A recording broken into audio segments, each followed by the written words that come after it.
DC সম্মেলন শুরু আজ, উত্থাপন হবে ৩৫৪ প্রস্তাব।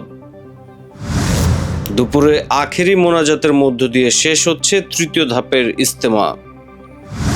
রাজধানীতে সিএনজি চালকদের অবরোধ, বিভিন্ন সড়কে বন্ধ যান চলাচল। চ্যারিটেবল ট্রাস্ট মামলায় খালাসের রায়ের বিরুদ্ধে আবেদন শুনানি আজ। সিলেটের সঙ্গে সারা দেশে রেল যোগাযোগ বন্ধ। দিল্লি রেল স্টেশনে পদদলিত হয়ে 4 শিশুসহ 18 জনের মৃত্যু। ডোপ কাণ্ডে 3 মাসের নিষেধাজ্ঞা পেলেন ইয়ানিক সিনার।